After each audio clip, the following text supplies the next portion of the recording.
This is Cumulus, a 24-foot sailing yacht.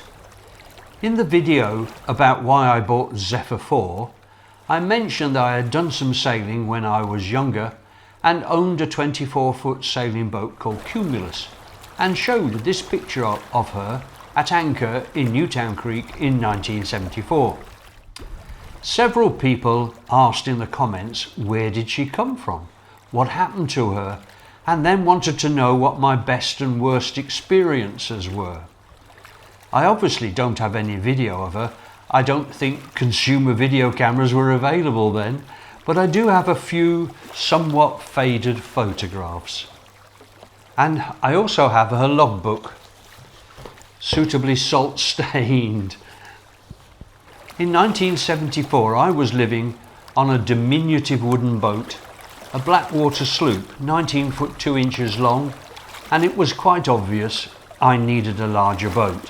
So as you did in those days, I trawled through the boating magazine adverts for something that I could afford. Eventually I found Cumulus. She was ashore in the Ferrybridge boatyard in Portland Harbour. She was a bit unconventional, 24 foot long with raised topsides, an aft cabin, and designed to be sailed from within. But I went to look. For a 24 footer she was very spacious and felt very light and open below, ideal to live aboard. She had a fairly new Lister single-cylinder diesel engine housed within a magnificent mahogany box which doubled up as a table.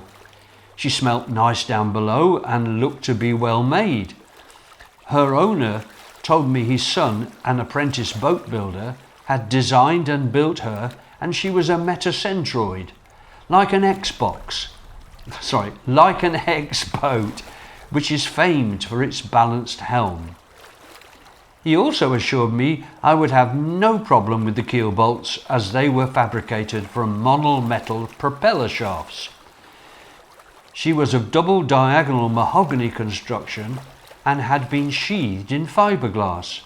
The mast, which was off the boat, was a triumph of woodwork, beautifully made and varnished.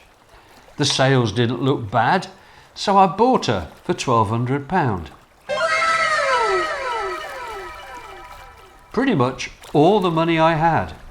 In retrospect, I should have offered less, but I was very naive at bargaining. Charlie, a friend, came down from Camberley to help me collect her. The boatyard is very small and had an equally small crane to move boats around. The crane picked Cumulus up okay and trundled her across the boatyard to the water's edge. But as the crane jib was moved out to lower her over the side, the back wheels of the crane started to come off the ground.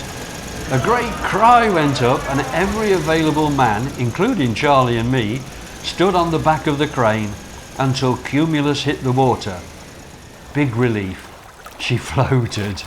It was 22:30 and the date was Thursday the 18th of April 1974. The following day, the boatyard didn't offer to step the mast, and I daren't ask how much it was. I was broke. But Charlie and I reckon we knew how to get it in. If you look carefully at the map of the boatyard, there is a road bridge quite close by. So we carried the mast onto the bridge and then secured Cumulus underneath the bridge so that we could lower the mast over the parapet of the bridge, through the hole in the deck and onto the mast step. Easy peasy, you think? But it took a long while and the help of a couple of unsuspecting passers-by to get everything lined up and the mast lowered onto the obligatory coin of the realm in the mast step. An hour or two later, we had the standing rigging in place, no turnbuckles, all tightened up with lanyards. Then, under engine, we moved cautiously out into the harbour and promptly went aground. No great concern, the tide was rising, so we had some lunch and bent on sails as Cumulus floated clear. In the afternoon we made our way out of Portland Harbour and onto Lulworth Cove, where we anchored for the night. The log shows that we arrived 10 minutes later than ETA at 2000 hours, and we had spaghetti bolognese for tea. The following day we were up early and with a north to northeasterly wind set sail for St Albans Head and the Needles at a steady 4.5 knots. We hoped to make it back to the Hamble that day, but we weren't fast enough and ended up trying to get into Newtown Creek in the dark and promptly went aground.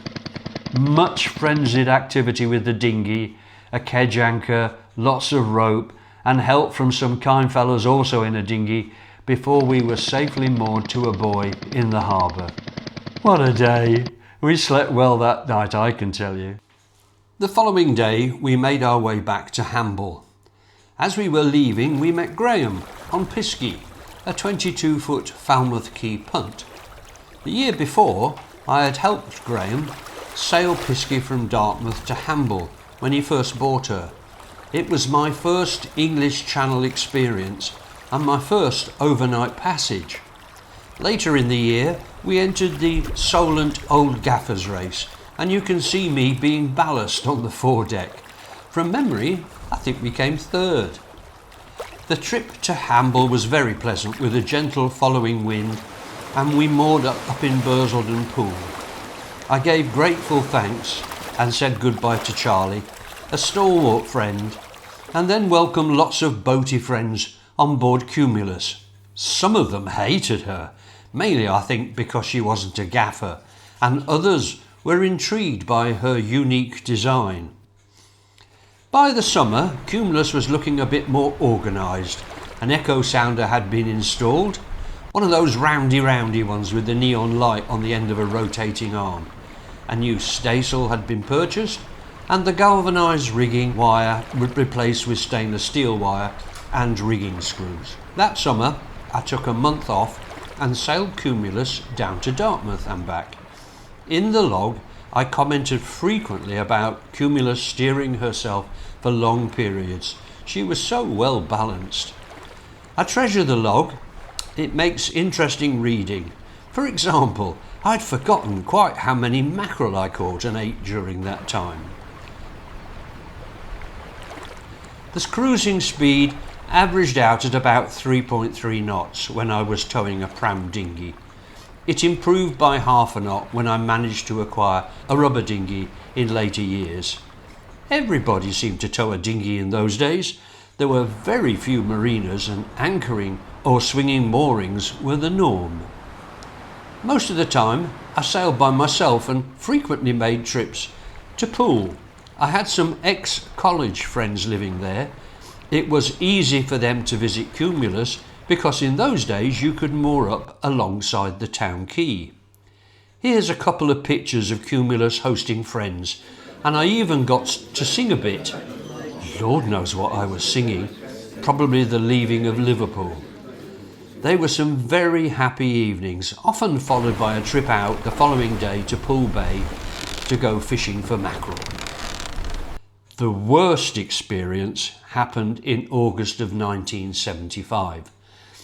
I'd made the trip down to Dartmouth and had a lovely time with other sailing friends and even motored Cumulus up the River Dart to Totnes. But I was itching to cross the Channel to Guernsey and the Channel Islands, but I wasn't keen to go by myself. A friend of a friend introduced me to Jenny, a young lass who had done some sailing and was looking for an adventure. Well, she certainly got that. It all started well enough. We had a lovely trip across the Channel during the night and arrived in St Peter Port, Guernsey around breakfast time. The harbour master arrived and I was mortified to be charged £1 for a night. It was only 35p in Dartmouth. He was quite unpleasant when I suggested it was a bit steep. The following day we headed out towards Sark. It all looked lovely, just like the Solent. So I pointed Cumulus at Sark and off we went. There was no wind, so we were motoring. Gradually we were enveloped in sea fog. First the far end of Herm disappeared and eventually all of it. I quickly fixed our position and laid a course back to a little bay just outside St. Peter Port, where I thought we could anchor and wait it out. Soon we were blind, sounding our foghorn in response to a very low, loud blast, obviously from a big ship. Fortunately, the fog lifted for a bit, and there was the ferry just off St. Peter Port. I could see that I had totally misjudged the tide, and we wouldn't have got to our intended destination. Anyway, we anchored safely, and I checked the tidal atlas and then waited for the high tide. As the tide eased, the fog evaporated, and we made a safe trip to Sark, where we anchored. We rowed ashore for a trip to the pub, and on our return got more than a bit wet getting into the dinghy through the surf and back to Cumulus. We had a very rolly and uncomfortable night at anchor just off La Coupe. The following morning, the 6:30 weather forecast was Portland area, southwest 3, increasing 4 or 5 later, rain or drizzle later. Well, it was a lovely morning off Sark, sunny with a light southwesterly wind, so we set off north to the Solent. We made reasonable progress with a slowly increasing wind, and were about 7 miles north of Alderney when we got the 1830 forecast. Southwest 6, 47, maybe 8 later. Oh dear, that doesn't sound good. We're too far north to go back to Alderney, so we pressed on, reducing sail as the wind increased, until all we had up was a tiny bit of mainsail, barely 5 feet tall, and Cumulus was surging along at 4 knots plus. I made food for us both. Jenny was okay until I suggested we both put on a life jacket. Then the seriousness of our situation hit home. A bit of time at the chart indicated that if we continued at this speed, we would be going through the Needles Channel at 3 o'clock in the morning in the dark. Our current situation was unpleasant, but nothing like as bad as it would be in the Needles Channel, with the possibility of ending up on the Shingles Bank, which would be covered in huge foam-crested rollers. We were pretty much in the middle of the channel, out of the shipping channels, so I decided to heave to until it got light. Conditions were scary. It was very dark, and the wind was howling. Waves were hitting the side of the boat with a great roar, and occasionally going right over. Cumulus shuddered when that happened, but no water came below. The only good thing was that at least it wasn't raining. It was a long, long night, but as the sun came up, the wind speed went down. By 4:30 in the morning, I was able to unroll some of the mainsail, and I worked out a course to take us to the Needles. We were going through the Needles Channel by about 11:30 and motoring up the Lymington River by lunchtime. We cleared customs in the river. The customs officer asked me where we were last night. I explained that we lay hove to in the middle of the channel. He told me I had made a very good decision. The Yarmouth lifeboat had been out 3 times during the night to rescue yachts on the Shingle Bank. One boat had actually sunk when it came down hard on the bank and pushed the keel through the bottom of the boat. That was, without a doubt, the worst trip on Cumulus. The motion was violent, the wind was screaming, and the sound of the waves hitting the boat quite unsettling. But she looked after as well. It got a bit chaotic down below, but nothing broke, not even an egg. I said goodbye to Jenny when her folks came to collect her from the town quay in Lymington. She was very brave, and she certainly got an adventure. My trip back to the Hamble seemed very, very tame after that. That was the last serious trip on Cumulus.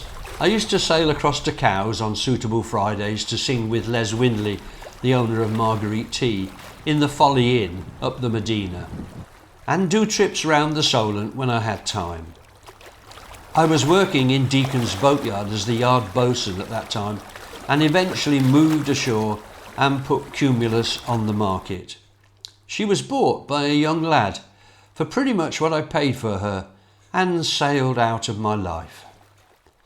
However, some 10 years later, I received a letter from the father of the new owner.